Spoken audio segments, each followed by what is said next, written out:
You are Hickey. This is episode 199. As we get close to finishing the year, we're doing Darker Than Black today. Very happy about it, by the way. Going back to late 2006 through 2012 anime watching for us. A very specific time and tastes. Each time I look back at this era, and Darker Than Black certainly fits that mold very well. Late teenage, early 20 years JD over here. That was for me. You were entering high school? For everyone. From 2000. No, I was very far away from high school. Oh yeah. Oh my god, even I younger? was I was in middle school. Mid of middle school. Oh god, I'm old.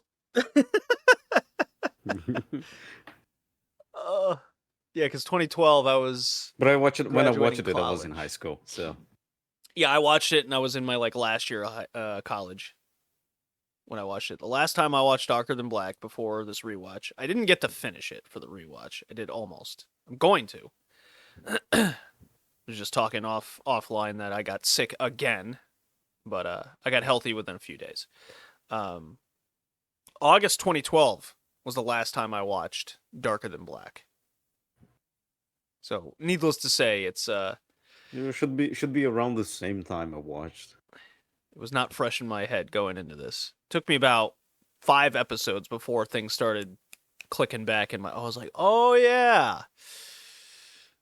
Okay. Yin, right. I love her. So, Verstappen did not make the impossible comeback, but good race. I really enjoyed it. Yeah, I'm sad that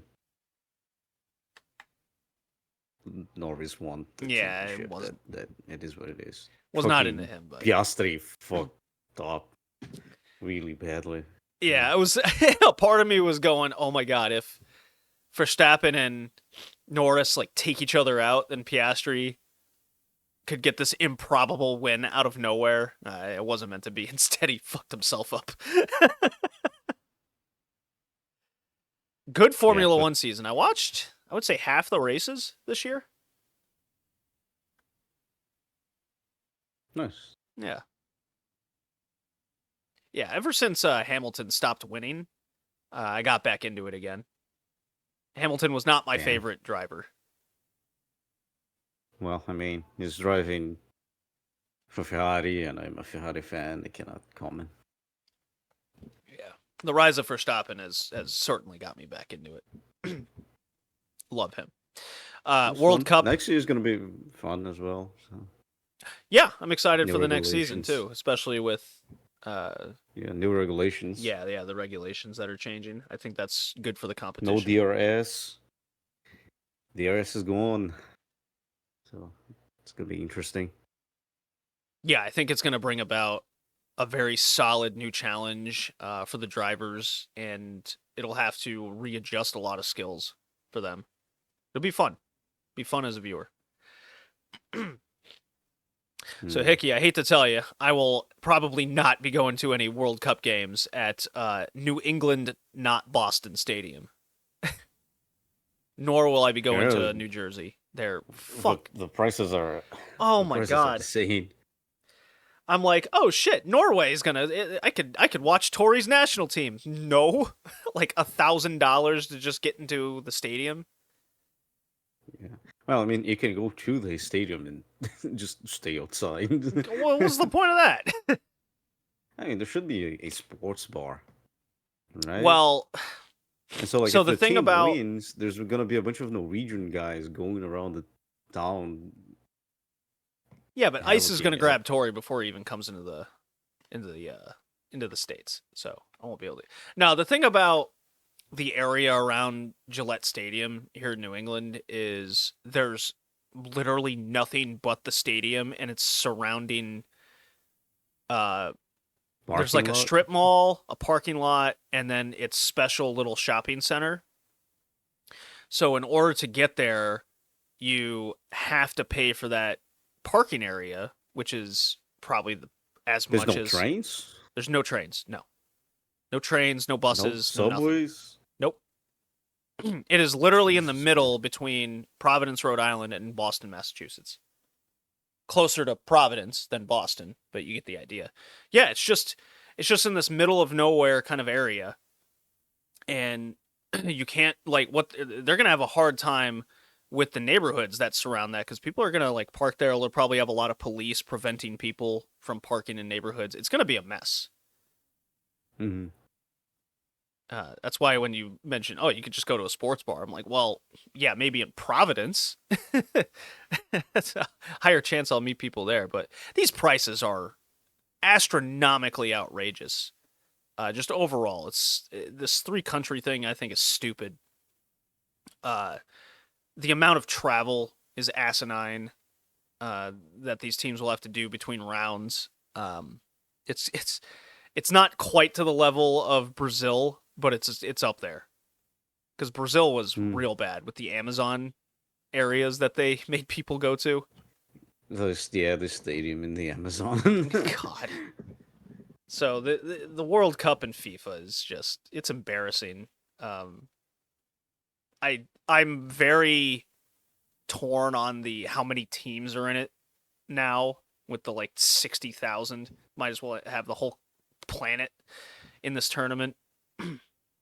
Like, no group seems tough. Although it's going to be funny when Australia beats USA and Paraguay.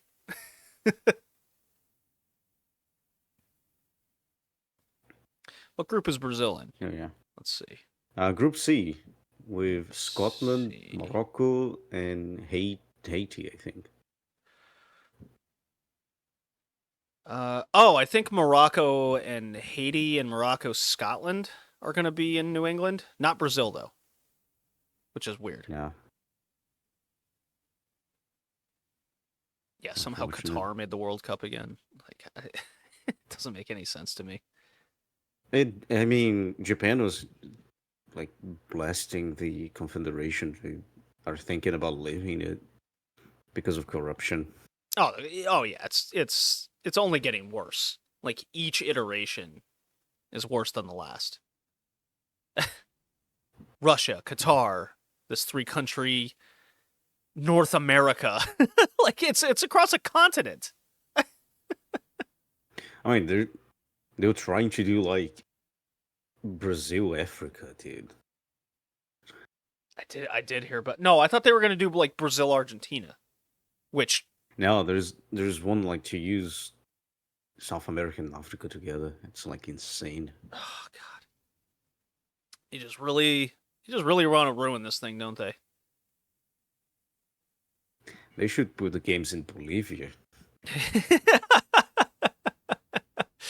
Yeah, I want to see the European guys playing at 4,000 meters above sea level. That would be really funny. Or throw it on like Madagascar. Just if we're gonna get crazy, let's get I like your Bolivia idea. That was beating any idea I had, because I was thinking some island remote nation. Let's use the stadium that a guy literally died on it because he couldn't breathe. They got banned, but then the FIFA was like, Bolivia cannot win without that stadium, so we're gonna risk everyone's life so we can win some matches. I was like, dude, what the hell? Iran, Egypt. I wonder what. Ooh. Same. This is crazy. All right, so we got the 2026 winter season coming, and the 2011 winter moving bar. So these are anime that now qualify. Winter 2011. Hickey. Madoka Magica will now qualify for the podcast. There is a lot of things in this. I watch it. This is one of the first seasons. Not one of the first seasons, but I remember vividly watching it weekly. Like freezing? like You freezing, were into like freezing. Gossick. Yeah, like Teenage Gossick. Hickey into the giant boobs and powers. Come on. Yeah, Hard to deny. and Yeah, I freezing's think this cool. is when I first started watching kind of seasonal stuff. It was around this time, and freezing does ring a bell. Like, this is stupid, but boobs, you know? Yeah. Beelzebub, watched every single episode of that. I know I watched Yeah, some. and it's an interesting season, like getting into 2011. We're gonna get the interesting stuff now, going forward, because well, there was a lot of transformation in the anime industry, right, around 2011, because a few years back we had the 2008 crisis, economic crisis, right? Yeah. Yeah, a lot And of change in 2011 direction, is change in money allocation. yeah, and 2011 is kind of the consolidation of anime fans are still doing anime. They become animators and everything, but the people greenlighting the projects and whatnot, they are not essentially anime fans, right? It's like you cannot survive into doing these ultra romanticized uh, animation industry. You gotta do capitalistic stuff, and so like a lot of different things changes. Especially we have the privilege of watching older shows leading up to this one, like this season. And for example, early 2000 songs, openings and endings, are mostly 80s songs, right? Very 80s coded or 90s coded. Because the guy who was an anime fan growing up in the 80s and 90s became a director and is, requesting the songs, the style he likes. It didn't have a lot of contemporary music in animation or the contemporary styles of music. In 2011 is different. Everything is commercial. It is a new artist that you want to launch a music career, or you're using the seiyus more heavily to sing so you can cut costs and things like that. But you also get more diverse and popular shows and attempts, which I think it's very nice. Yeah, I do remember like spring 2011 in particular. That's when Steins Gate, I know Madoka Magica kind of changed perspective for a lot of people, a lot of brought in a lot of fandom. Yeah, 2011 was very changing of the guard, I guess, in a fandom sort of way. It's kind of like what we saw in 2006. Hmm. We're getting out of the moe as well. Just the beginning of getting out of heavy moe, you know, shaping to the modern anime we see it nowadays, right? Yeah, With styles and everything. Not a lot of oversaturated garbage yet. not yet. That is like usually I think 2014, 2015. Those kind of Yeah, that's when stuff it start gets. I would say appearing. 13 is when we start seeing it. 14, 15. Yeah, 16 is that's when we start getting 35, 40 shows a season. And they're all like they're all The relative same. to each other, the same. More or less what we're getting now. Shit, we just talked about it a few podcasts ago, just kind of the commonality of just genericism. I don't even think that's a word, but we'll go with it. Hmm. Yeah. Yeah, but wait to 2011. The whole year 2011 is really nice. There's There's a lot we could do really with that. good anime. And on Winter 2011, Mahou Shoujo Madoka Magica, I think it's the biggest one.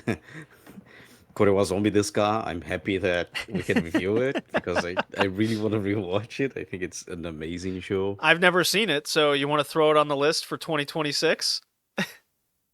Maybe if we have a downtime podcast where you don't feel like recording or there isn't anything interesting, Korewa Zombie Deska is just like 12 episodes and it's like super comedy.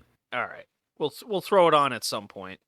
as a maybe. We do have quite the list we made here on the last podcast for 26. That should take us through like half the year. Yeah. Speaking of that, I did start the Fate Stay Night visual novel. I'm like 12 hours in. Damn, dude. And yes, that is the phrase start. Shiro just I just got him to the church where he's about to meet Priest Guy and get the whole dialogue dump of what the Holy Grail War is. Not much for branching paths right now. I'll say that. That's the thing. It needs to see if it's the actual one with the branches, right? I mean, there are choices. They're very few and far between so far. I did get the remastered version, so no ecchi porn shit going on.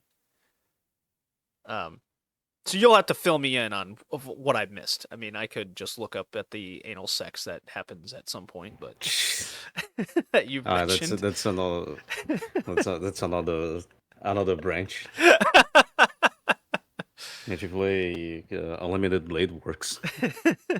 But isn't that just a branch in the story? I mean, at some point, it kind of like becomes a definitive choice, you know? Okay. You cannot escape the route, as far as I remember. Yeah, I'm the moment you lock in on Saber, you know, that's the story. Okay. You're gonna follow until the end. I'm playing this totally blind. I'm just making choices. So whatever I end up doing, it's just gonna be a thing. I've seen the Fate Stay Night series, Unlimited Blade Works. I've seen the first movie of the Heavens. What is that? Heaven's Feel. Heaven's Feel. Yeah. Yeah, I've seen the first movie of that, but I have no recollection. This is all fresh. Now, does the whole beginning ring a bell? Absolutely. Like every single moment, I'm like, yeah, okay, I do remember all this. You're a woman. Shiro must be the manly man that saves people, and he's a human of justice machine. And like, okay. Now, what I wasn't expecting was this whole dialogue sequence of Shiro summoning Saber, and I'm like waiting for it, but she just kind of pops in. There's no written dialogue of him on some sort of summoning circle, him summoning her. It's just he has this inner dialogue of I'm gonna die, this is bullshit. That's all he says, and then boom, she's there. I'm like, well, that was written pretty shit. Well, yeah, I mean, it's fate. So I have to like use my own imagination of how she came to be. While comparatively, Rin, when she summons Archer, it's like super descriptive. It's the whole introduction part, the prologue, and very descriptive. I'm like, okay, yeah, I got the whole scene, the whole picture. It was kind of drawn out, but at least I understood what she was doing. Shiro, nope, nothing. Yeah, I mean, you saw Fate Stay Night, yeah, the Dean adaptation. Although people like to shit on it, I think it's a better way of summoning Saber. It makes sense. It does, you know? yeah, because I'm like, because wow. there's more visual cues. You know, you see the summoning circle on the ground, and you know, oh, it's the sacrifice and the blood that activates it, and then why not?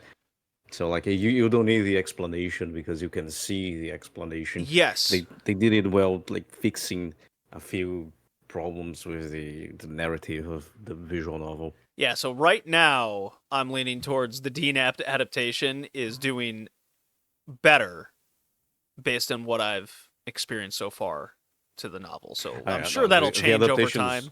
But the adaptations are way better than like even the Dean one is way better in a narrative perspective than the visual novel. Yeah, because to me the dialogue is relatively the same. Nothing's changed. So this whole the book is better than the movie argument, I'm not getting it yet. But we'll see.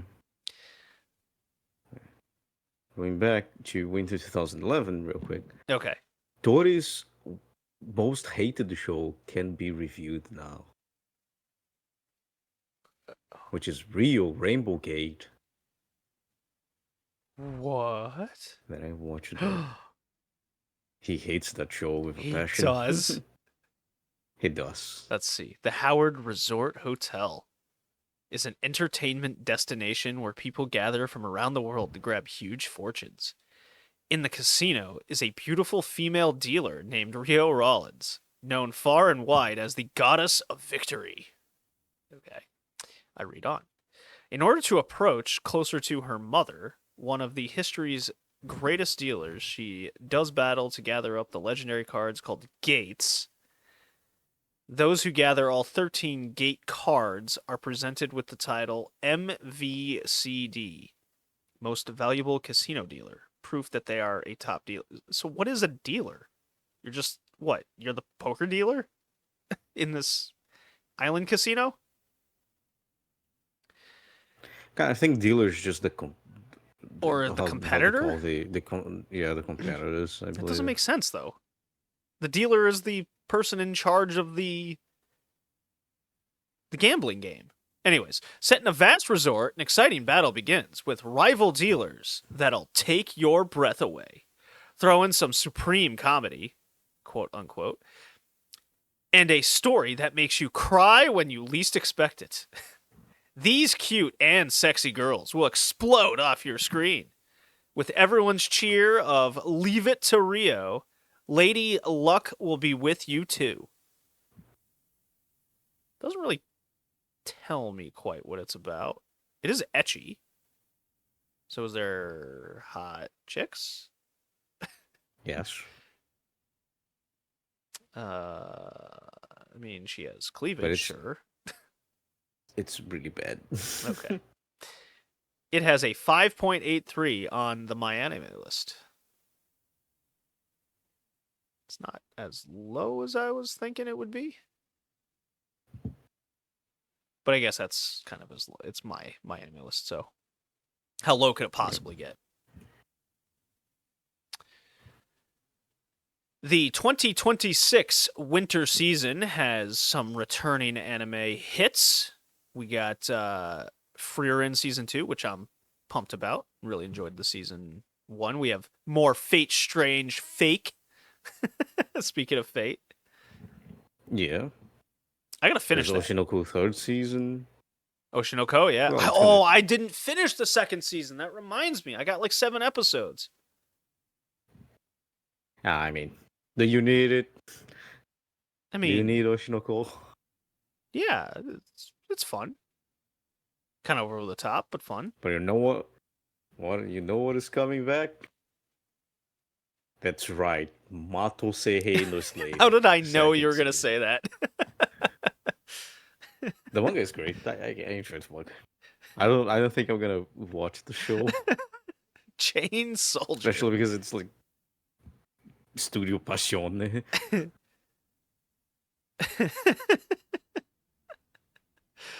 What else we got here? Trigun Coming Stargaze. back, Okay. Trigun, yeah. There's a lot of second seasons, dude. Yeah, Jujutsu Kaisen's coming. Let's see. Yusha Party. All right, Hero Party. Jack of all trades, party of none. Why does that sound familiar? Have you talked about that at one point? Maybe? I don't think so. Maybe I saw it on a TikTok video. There was a cute girl in the Heroes Party, so I tried confessing to her. Oh, that's the trash. Let's go. Oh my god. I'll keep you posted on that one.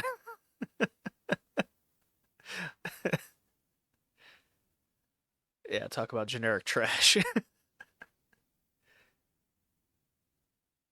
Let's see. Kind of all I'm There's a seeing lot. right now. Another villainous anime. Another you shit. There's two. There's 2 one, Yusha shows, yeah. but one of them is like the hero or actually Oh god, there's a third one. criminals. The heroes are criminals, in a penal battalion. There's Scum of the That one Brave, is Yusha no interesting. Nice. Kuzu. Oh, God, even the I titles are read just the same. I read there's no translation to the manga, but I read the manga for uh Heroes Scums. Mm. Heroes Scum. I read in Japanese. It's really nice. Don't get fooled by the visual of it. It's very gruesome. A lot of Okay. people die.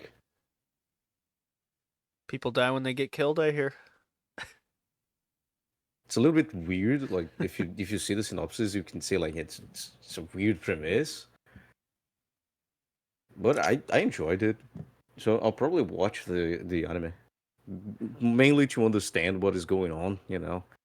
Although the manga has the pronunciation of every single kanji, which is really nice. So even if I don't understand the kanji, I can read the meaning, or get the reading of it, and then deduce the meaning.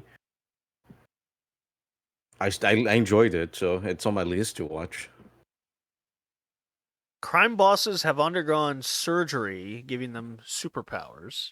The only ones that can take them down are heroes, who are bounty hunters that take drugs to make them stronger.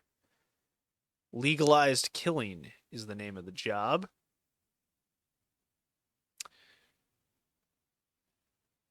Okay, sure. And also there's Kaya-chan as well, right? Kaya-chan no Kowakunai by East Fish Studio. The hell? East Fish as opposed to West Fish? I guess.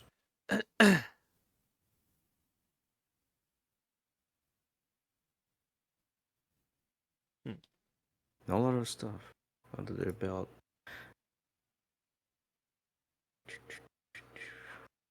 There is Oh, you mentioned Kaia-chan. band This does ring a bell. Or band no, the Lord, Colin the mentioned Sun. Kaia-chan, I think. He was Yeah, excited yeah, for he that did. one. Yeah.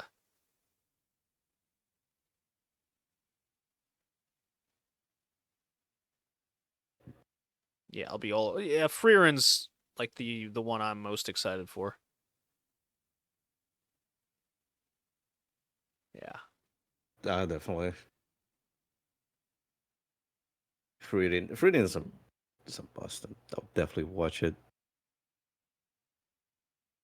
For the rest of it, for the rest of the season, I don't know. I mean, I'll watch Jujutsu Kaisen. I'll definitely watch it, but I'll have to finish. That's a furry wolf. Hold on a second.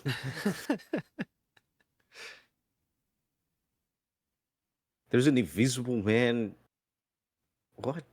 What enemy is this? What the hell? there's a fourth Like Yusha show Project I've number seen 9? now. There's 4 of them. Yeah, I mean, there's the band Lord as well. There's 2 villainous shows. God. There's one, I mean, the incompetent son. So I got uh banned to another to the boonies, but I actually have the super magical power, and I will develop the land. There is one reincarnation show, which is Hell Mode. I read the manga. It's really nice. I think it's a good one. Oh, Hell's Paradise season 2. Sick. Totally skipped that. I was into the I, season 1. It's fucking wacky. Yeah, I won't be watching Fire Force. Nope. nope. Should There's I MF watch Ghost. season 1 of Chained Soldier? Get my HA on? Good question. I don't remember if the animation is good. The manga is good, so should be okay. I believe. God. Ecchi is an understatement. It's very sexual, but it doesn't develop to anything. Like, Oh, it's more like sexual tension, the anime. yeah, because like essentially whenever he transforms, he can use the power of the woman to transform into different versions of him, of the like the magical beast he is. But then there's like this forced like feedback that go makes them go into hate, and so each one of them have different fetishes and stuff. So it ends up like having a lot of sacru stuff, but again, the main guy doesn't really do much What is he into, like and gets feet or like in. something, or stockings, that kind of thing? Yeah, kind of like they gotta, if I remember correctly, like they gotta do like sanctuary stuff so his power activates, but then after it activates, once it's done, the user, the wielder, which is like the woman, gets super horny. Okay. Uh, So like it again, I like it. I'm gonna watch it. Is it is it good enough to watch the first season? I honestly would just read the manga, especially if you cannot find the what is that? What is that Japanese channel that has the uncensored versions of stuff? oh. Well, no, Crunchyroll has a lot of the uncensored versions of things. Let's see here. Chained Okay. Soldier. Let's see if it's on Crunchyroll.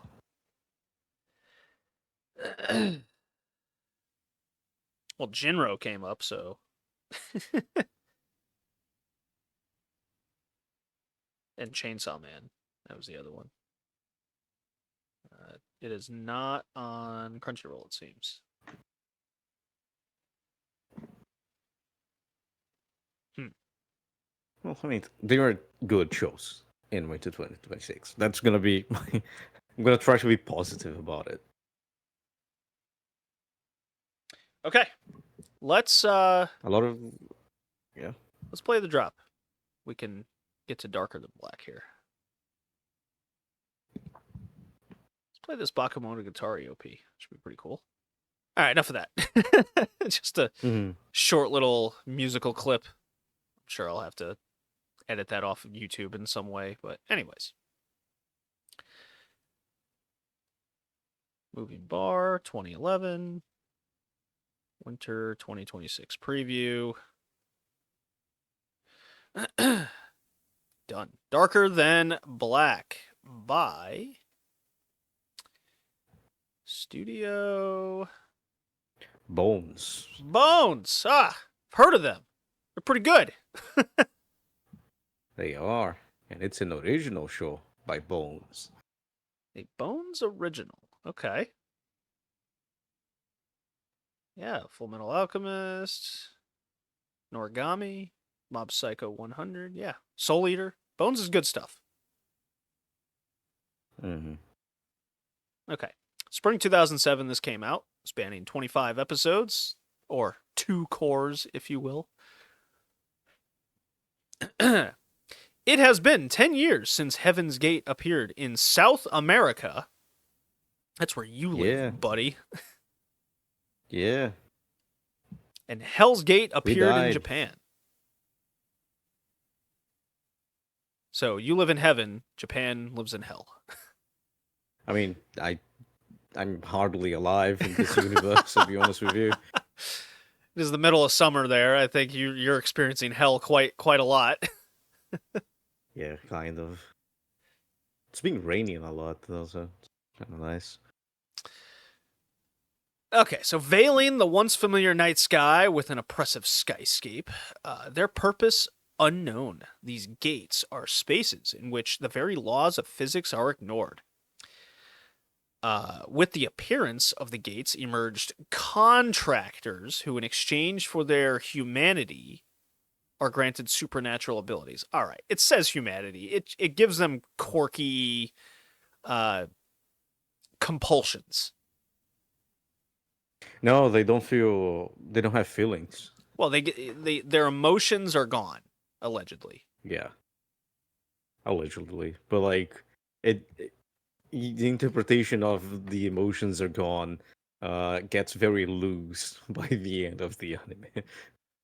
Yeah, as it goes on, you're like, do they? Is it just because they're murderous killers now, and that's what's stripping their humanity away? Or there's a lot of lucid thought to a lot of this, but in the Japanese city surrounding Hell's Gate, Section 4 Chief Masaki Kirihara finds herself at odds with an infamous contractor codenamed Hey, called the Black Reaper. In the underground world, Hey, like his associates, undertakes missions for the mysterious and ruthless Syndicate. Very original names, by the way. While slowly peeling back the dark layers covering a nefarious plot that threatens the very existence of contractors. I mean, it's... yeah. From the mind of Tensei Okamura comes a sci-fi thriller, blah, blah, blah. Okay, we don't need that. Yeah, Tensai Okamura is the author and director. And he Yeah, what else has he done? directed a lot of storyboard, a lot of direction. Well, Naruto the movie one. Oh, well, who could forget? Yeah, a lot of storyboard, just storyboard for everything.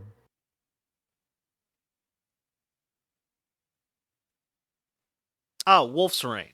That's what he was Oh, for. he's the director of Sekai Sifu, which you probably didn't watch, Well, right? he did The Memories, Skimpy didn't he? Lolly show. No, he Which did one? Memories, right? I think he did Wolf's Rain too, didn't he? I did. He did the OVA for Wolf's Rain. Oh, not the show? Oh no, he did the show as well. Okay, all right. Because we've done those two. Yeah, this dude worked a lot. He still is, but he doesn't direct a lot. He is really specialized in storyboarding. That makes sense. Yeah, he's got like a He's style to him. director. Yep. I would say I enjoy his work. Certainly has The compositions are great. His composition sense and how the camera moves and what to show, what not to show. A little bit cliche at times, but like there's a lot of like ground shots, right? Where the camera's like looking at the feet of the character, or like in those weird angles. All of them remind me of old Hong Kong movies, which kind of makes sense, right? For what it I is, guess I don't know what you early mean by Jack that. Chan movies. Oh, like a swing type panoramic shot? Not only that, like for example, whenever they're on a rooftop, Yeah. and like there's two characters, the camera will be like in a very strange angle, right? Oh, it's like gonna be looking way up far diagonal back. behind them. Yeah, looking Yeah. down Okay. diagonally, showing like their feet instead of like the actual. Yeah, it's just not center Scene. focused on a character. It's giving you a perspective of the surroundings. Yes, okay, I know what you mean. Yeah, because this show does that a lot.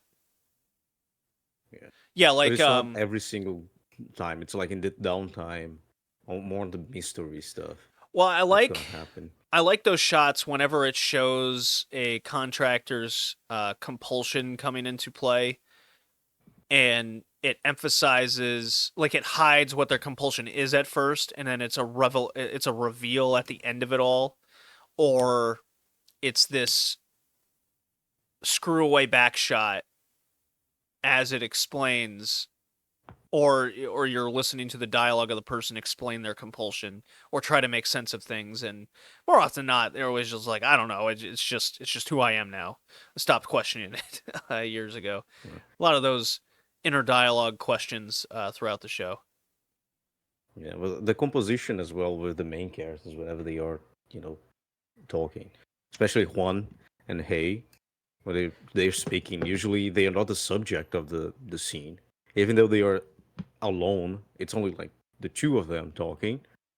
The the composition will be focused on a tree, for example, like completely random. The thing in the foremost of the scene is a tree. It's a bench. It's not those characters to add to the like that you know mystery and secrecy of what they are doing. So like I get the composition of this guy is really good.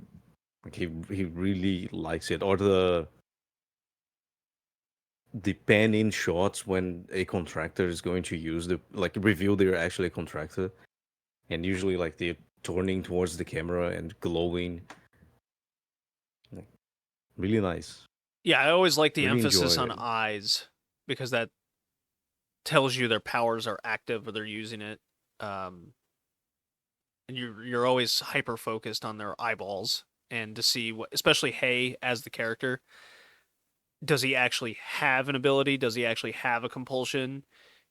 Is it truly his? Is he different than anyone else, or is he just that much more skilled than everybody? And it's always a yes, but you're questioning it. Does a good job with the main character. Now, there is the opinion on this show that because a lot of these characters lack emotion and they come off as one dimensional, that if you're really not into how the dialogue is going, I could see you thinking the show is quite boring. Um, Not very exciting other than the action sequences. Uh, I mean, it's not like Speed Yes, Grapher yes. kind of deal. It's not like that, obviously, but power wise, it comes across as like non fetish version of that. I mean, the problem is the mystery is very weak as well. Yeah, I mean, there's no you would. It's a very simple story, and like I can appreciate being a simple story. So like that usually whatever I write or people ask me to write or ask my opinion on stories they've written. I was it's something I always tell them like there's no need to make a complicated story. Like you're not a genius. You're not gonna do a good story if it's complicated. It's better to focus on doing the most simplistic story and then add elements to it to make it deep, than try to make a complex story full of curves and twists that you're not gonna succeed. So the story is very simple, which is great, but the elements attached to it, they are not the powers itself, because the power system it's amazing. I really enjoy it. The rest is not particularly strong. So it kind of like it has its ups and downs, and they're very pronounced. I like it in the yeah. I like how it simplifies itself. Now the OVA the sequel does try to delve more into the overall universe and get more deep, and that's kind of where it starts losing focus. But as for season one here, because when you first start, at least in my sense, this is why I was like, nothing really clicked until about episode 5. Like I said at the top of the podcast, was it it initially gives you the feeling that Heaven's Gate, Hell's Gate, the show's going to revolve around this sector and solving the mystery of what they are. Then, after a number of episodes, you realize, oh no, it's more like the question of humanity and living in this newfound world because the gates have appeared. And that's the simplicity that it becomes its strongest suit is no, this is just the world they live in. This is a mafia show, essentially, right? Yeah, it's more Well, like that. it tries to sell itself as just a mafia show, and then the police has its own contractors. Well, the police doesn't use contractors, which is interesting. The Japanese police does, right? Right. But then you have the CIA, which is just generic villain in this show. Then the MI6 appears as well, and then the terrorist group. So like it's more on political intrigue and mafia than a show about discovering what is happening with the gates. It's something like no one really cares. It's just something that is there. Well, except the syndicate, but that's on another another revelation that comes later.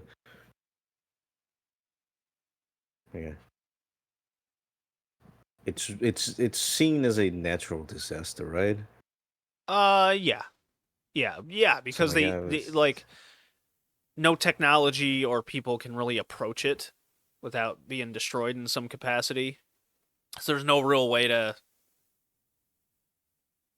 research it. yeah, and you have like tidbits here and there. That Heaven's Gate and Hell's Gate are actually like meteor impacts. Um, yeah, there's some possible like alien origin explanation, or the elements involved in the asteroids from a geological perspective has changed the The environment around, causing humans to evolve to a capacity which sacrifices parts of their brain. There's a lot of dialogue about what this has done to the human brain. Yin's character stands out as that in particular, where her quirk, if you will, her compulsion. That's what I like having is her compulsion is indecisiveness.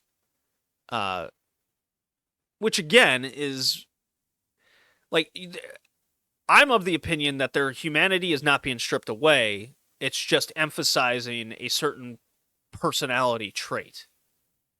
So like with Yin, she's all well, but In is a doll, so it's a little bit different than a contractor, right? well, they call her a doll, right? No, the dolls are different. Like there's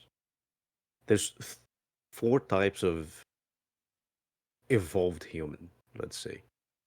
The contractor is like the stable one. He just loses their ability to have emotion and are forced to think rationally, allegedly, right?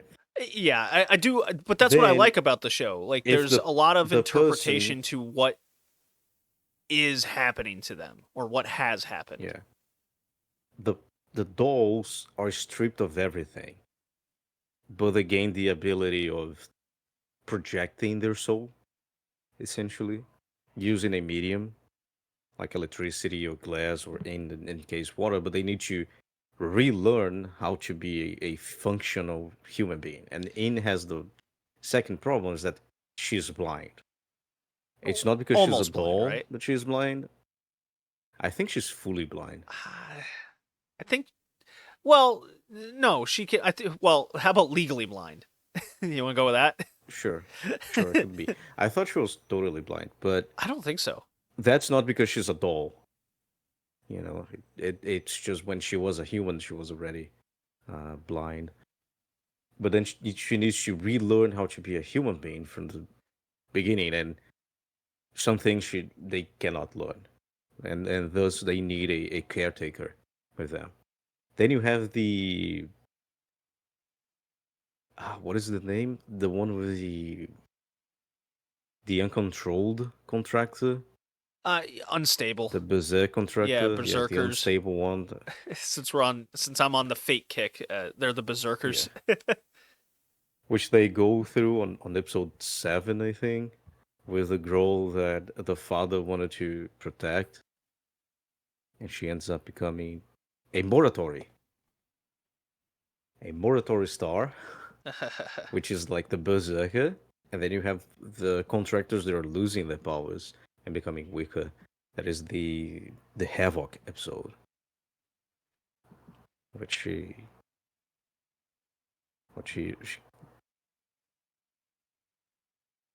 which is one of the coolest ones. Her powers like she's super powerful, but she needs to drink the blood of young children. It's like what the dude. They're the ones that their compulsion is so bad they're deemed like they can't function in society. Yeah. God, could you imagine? Like, I mean, we saw it, but Of course, she's like, where's she from? Brazil? Kind of depicts that I don't she's know from Brazil or because I don't have the names for them. Most of them fought in Brazil and yeah, the South America War they call it, I think, yeah.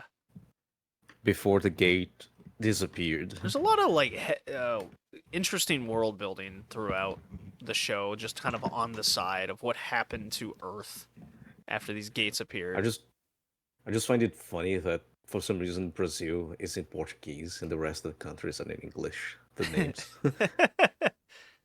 It's like why only what happened here? But yeah, everyone fought in South America. Then there was a accident, Didn't Ghost in an the Shell also incident. have like some crazy war in Brazil? I think so. I'm pretty Like sure there is. Bato and his company was there. Yeah, I think it's in the Amazon. I think it's like a they fought for resources and water. I think, Yeah. which is it's a very common theme in sci-fi or futuristic sci-fi where people invade Brazil to capture water sources, and we have like 5 defense plans revolving about that as well. So it's an actual deliberation our army has.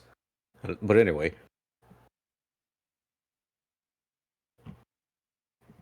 but yeah, and then like something happened in the South, like this in South American Heaven's Gate, and they say it disappeared. They don't show it, so like we don't have a specific visualization of what do you mean it disappeared. But it's explained by the scientists that it was moved to another dimension and thus you cannot interact with it, but it exists. Yeah, it still And then like exists in the same space, but not of this dimension. yeah, so you Yeah, cannot it goes interact with it. through some string theory aspects of that and things that And aren't worth really getting into. second season explain a little bit more of why it was important to do that. But let's not get ahead of Well, ourselves. again, the second season and that OVA's like in between.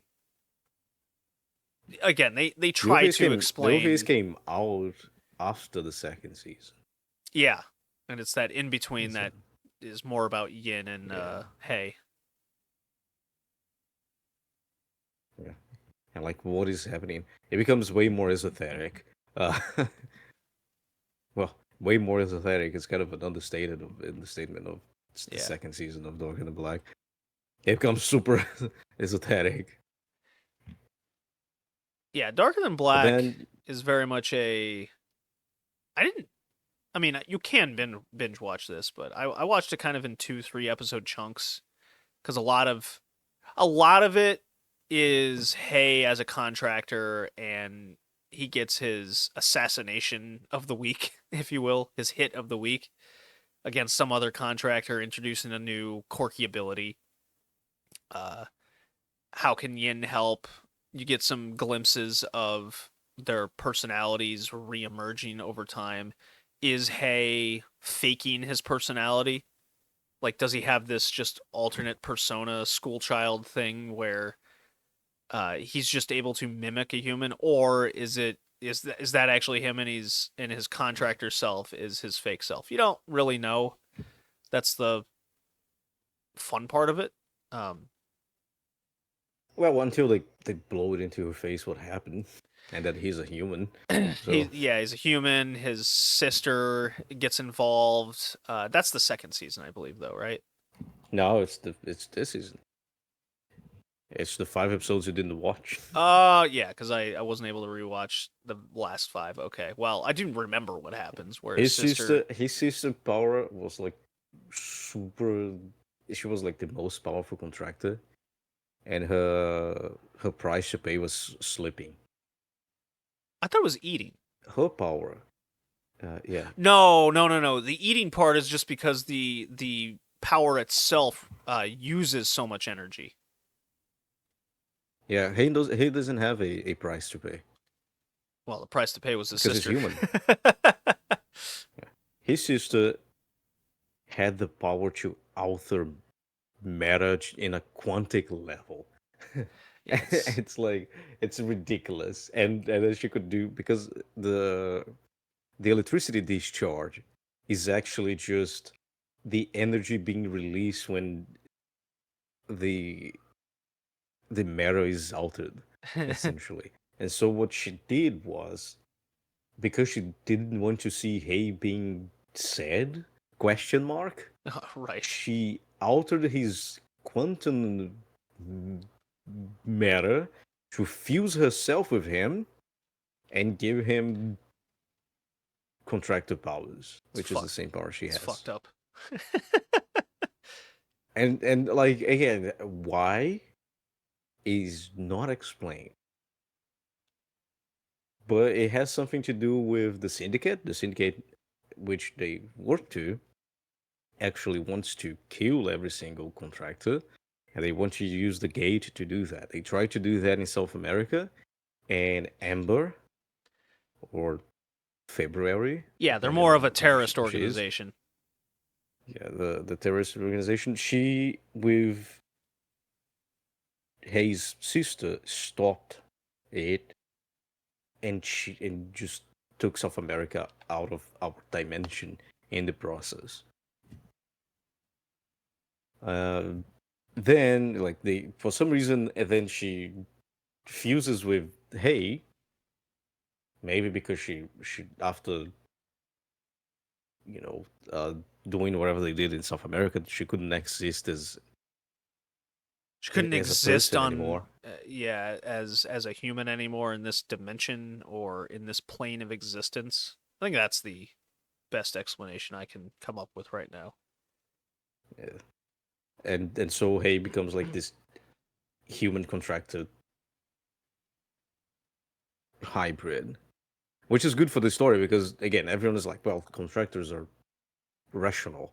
They are not going to do anything reckless or dumb Except he always does. because you cannot you cannot they won't win anything with that. And then Hayes like, but Hayes a human, so he does it.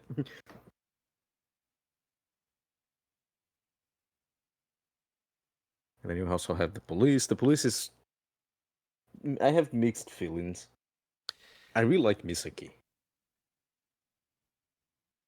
Really Misaki. really like her. Let's Yeah, see. Misaki. Uh, It's the main yeah, yeah, detective. yeah. I like her. I think she's a good character. She's also very pretty. The women in this show are very pretty, Yes. interestingly enough. Well, it has But the the police thin. It has the itself, thin, small glasses look of the early 2010s, like mid yeah, 2000s, early 2010s. I had a pair of like thin, small glasses, not rounded like this. Mine were more of the rectangle, but you get the idea. It was a look of the time. mm, thankfully I don't need to wear glasses.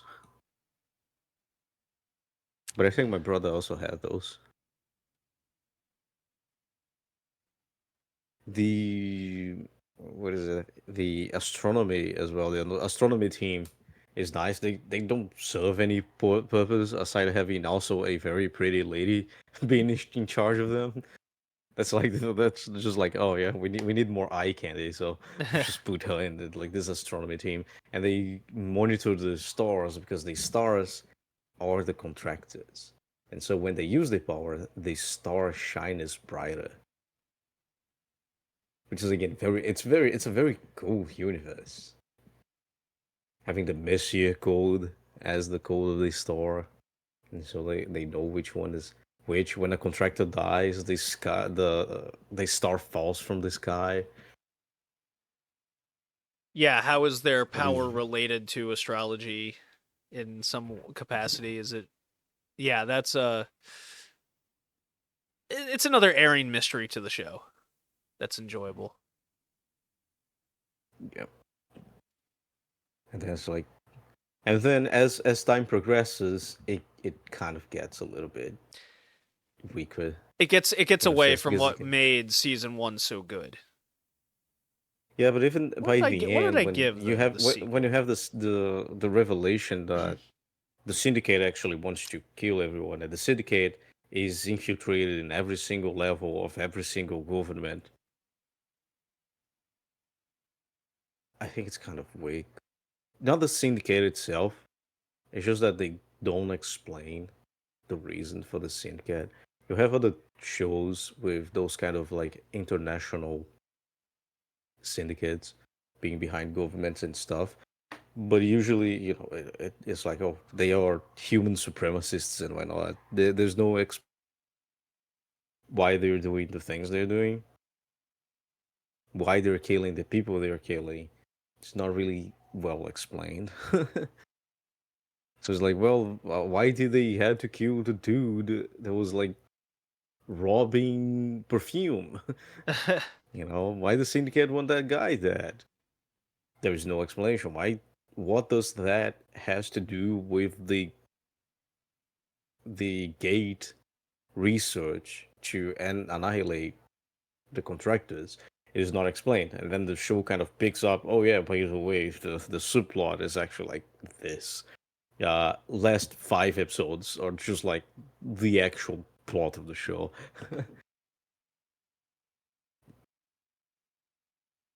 So yeah, it gets a little bit weaker as the revelations come to be. Yeah, it's Unfortunately, the almost like it would have revelations been are better off just leaving the mysteries as mysteries.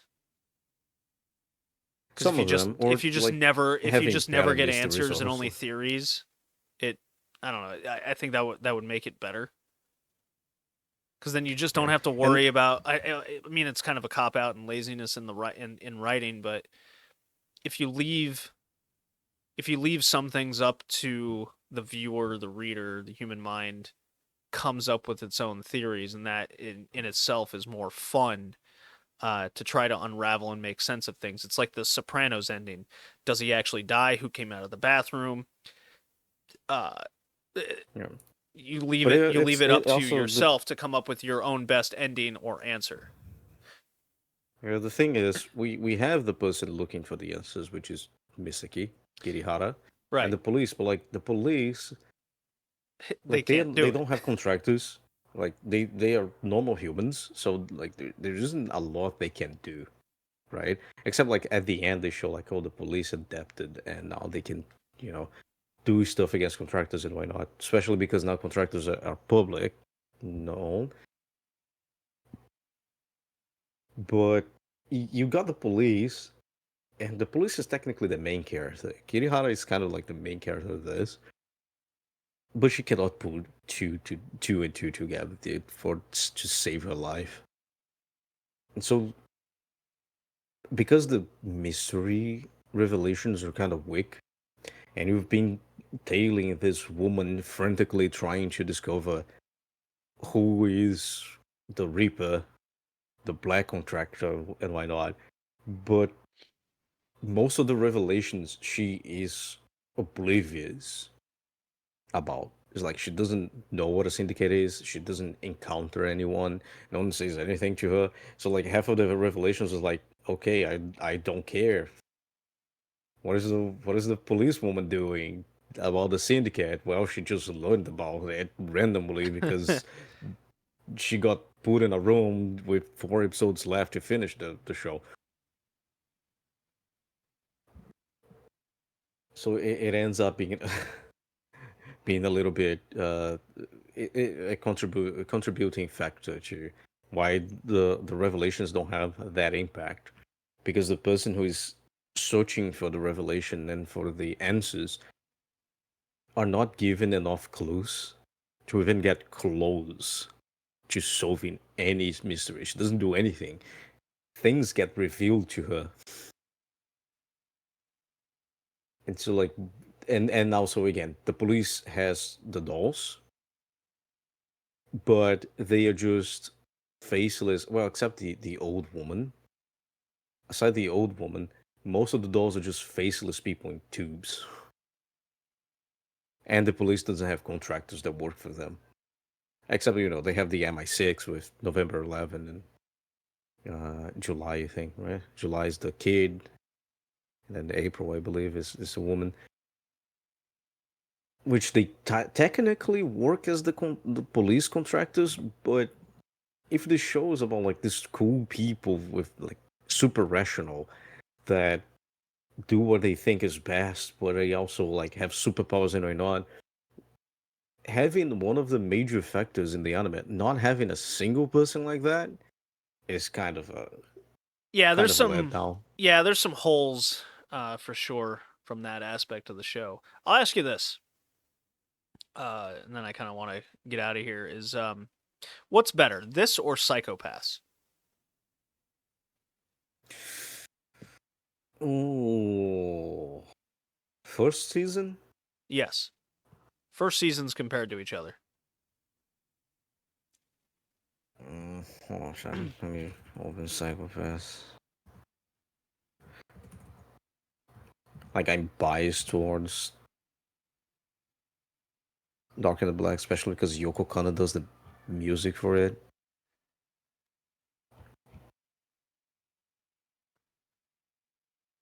Oh, I'll go Darker Than Black. But it's not easy, right? It's tough. No, because I think Psychopaths has a better story than I do Darker as Than well. Black. But Dark in the Back has a really good composition and photography, as we were talking about. Yoko Kanno did the music for it. The first OP and first CD are amazing. Yeah. And the first OP is called like Tsukiakari or Moonlight, and the second season opening is Tsukiakari no Michirube, like the path of the moonlight. So it's an homage to the first season. So it also counts with that, even though the second season is not being discussed here. It has good photography. It's better photography than Psychopaths. It has good shot compositions. The characters are good. Even the support characters. I don't think there's a weak character in this. Even Mao is nice. And even and also when characters get introduced, like semi regular characters by the end, like Amber, it's not without context, and they are also like very strong in personality. So the deaths are meaningful of characters you've come to understand. Even Havoc, you know, and she's like, well, I don't want to be a contractor anymore. I don't want to drink the blood of children every single time I use my power. Like she gets scared. What a hot take. She's trying to she's trying to help Hey, and like you her introduction with like being carried over, like this is a super dangerous person, right? She's all wrapped up and being transported by the police and whatnot to be handled to the CIA, I believe. Yeah, but that goes with my presenting And theory on the show is I don't think their humanity is stripped away. I I don't think think so. I think Yeah, it's no, more I don't think the emphasizing other parts humanities. of the brain. Yeah, I don't think also the humanity is stripped away. I think, but again, she's a regressor as they call. So as the power gets weaker, some stuff come back, right? Right, because the programming of your brain is changing. Yeah. Yeah. Again, But it's then cool. you have like so what more? The powers are cool as well. Like yeah, you like the super powerful being, but you need to pay a price to use the power. And you need to pay a sometimes price. Is it related to your original it's personality? something, yeah, it's something related to sometimes guilty, right?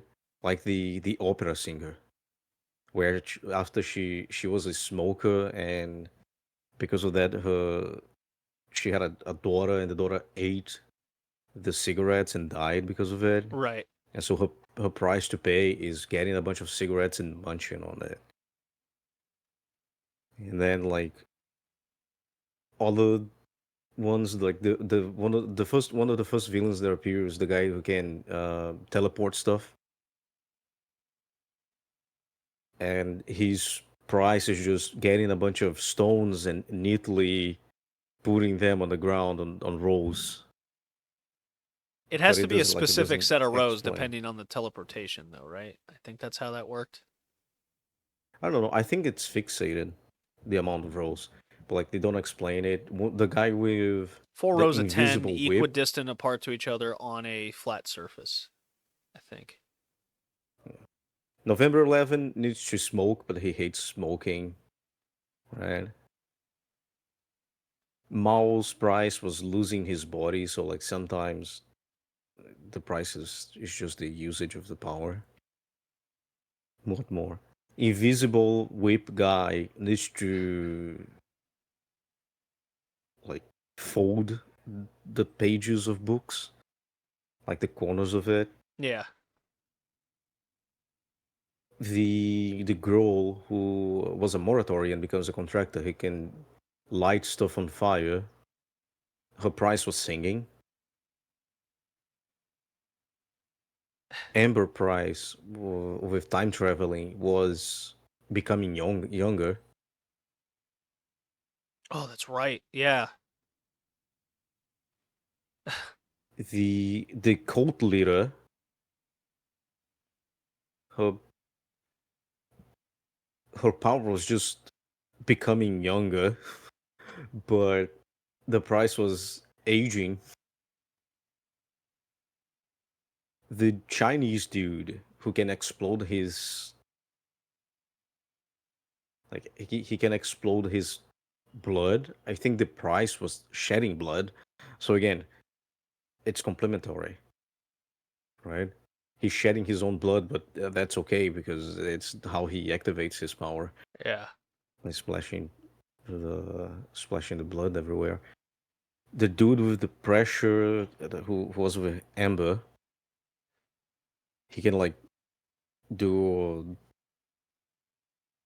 pressure waves. His thing was eating eggs. Teleportation woman was kissing someone.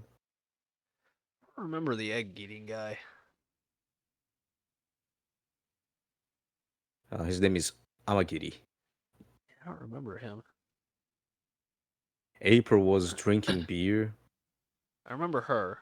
Yeah, everyone's like everyone's named after a month or day or something. It's gets wacky. Well, on MI6, yeah. Yeah. There's one dude that was writing Was poems, Amber and he was February? like, Is that who she was? yeah, she Yeah. was February. Okay. And because of that, I think story aside, Darker Than Black is better than Psychopaths. Well, Yeah. Psychopaths is more, I think, palatable because it's easier to watch, easier to take in. Also, the woman in Darker Than Black are prettier than the woman in Psychopaths. Well, yeah, I mean that's a completely different art style too. It's more realistic. This is dark. If Darker Than Black came out in the '80s, I think it would be real sick looking. Now, bigger hair, obviously, but very, very fun. I don't know. I think it would be kind of wacky. I always like thinking if a certain anime came out in a different era, how would it look, feel, and be presented? I think Darker Than Black could translate to almost any era outside of the '70s. Mm, mm, I don't know. I don't think it translates well to 80s because of the 80s personalities for anime are always very bombastic, but this show is very like super subdued, I and it's not like depressing enough to be like well, no, I impressively mean, bombastic. like think of Wicked It's very City. mild and warm. So I don't think like if you're going to translate, you would have to change the personalities of the characters I to be more I only impactful disagree and bright. to a smaller degree on that one. Like there would be a different artistic choice with the characters. But I think because when you look at something like Wicked City, I think that would translate to Darker Than Black with its characters. They would be a little bit more on the manly side, and the women would even be more sexualized. But you get the idea. All right, I'm ready to score this thing. I'm going an 8. I think it's, especially season 1, the air of the mystery, a crime show with a sci-fi element that precedes the plot in front of it. I think it's strong characters. I think it's a strong background to each character. The context is always there. I think it's just a strong show overall, with a lot more interpretation for the viewer to come up with answers, and that's the compulsion to continue watching and then watch the OVA and sequel that follows. So yeah, I'm going an 8. I am also going with an 8. With everything we discussed, yes, it has a little bit of the problems like we discussed here, but the strong suits, the strong parts are extremely strong. You know, it came in 2007. It's something that realistic powers isn't something you see that much, even to this day in animation. You know, everyone is focused on being super powerful. Oh, I'm a super powerful being, Oh my and god, I have no OP drawbacks. generic I have everything power is that's all But the even rage. even shown in like at this point, you know, Uh-oh. at Breaking up there.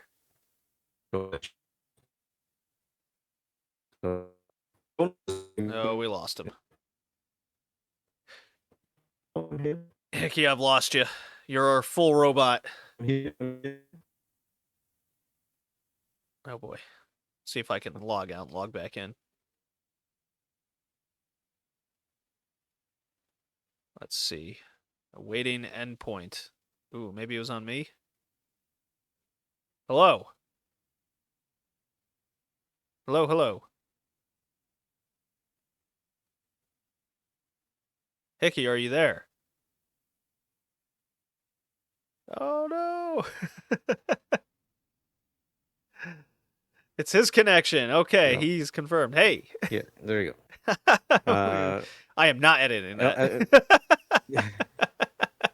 uh, as I was talking, uh, shonen was all the rage in 2007. But shonen protagonists, Oh they shit, we don't just have those talked about Gurren drawbacks. Lagann. Yeah, like there's not really a lot of drawbacks to the power, right?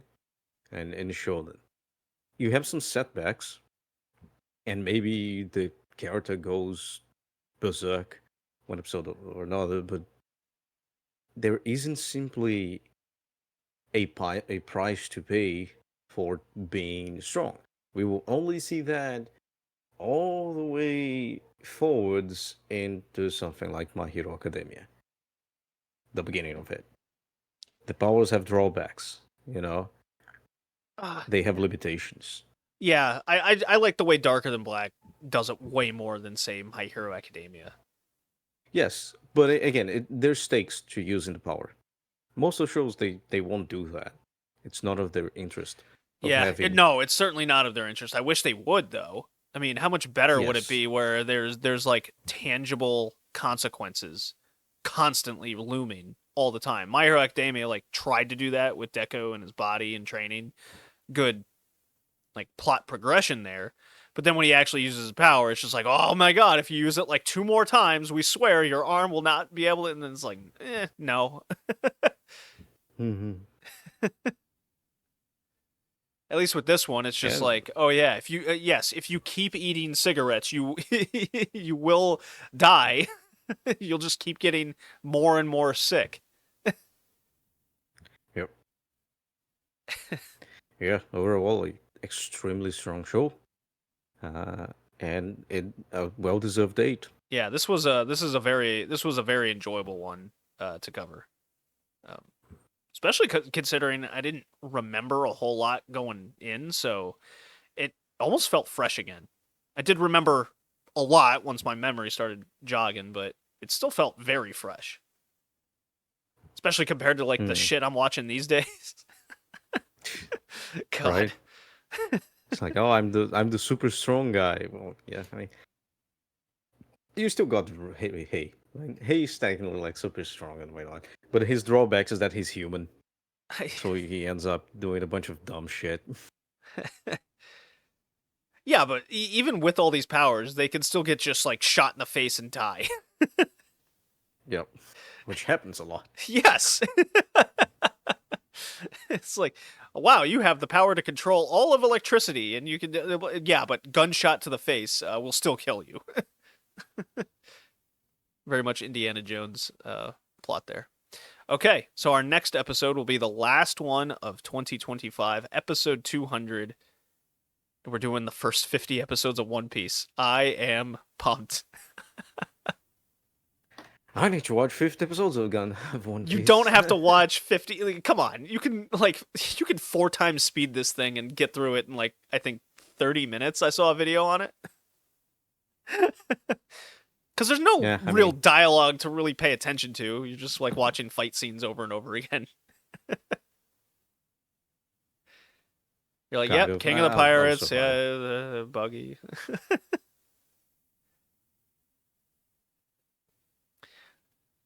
I will survive. You'll survive. Hopefully. See you next time, man. Peace.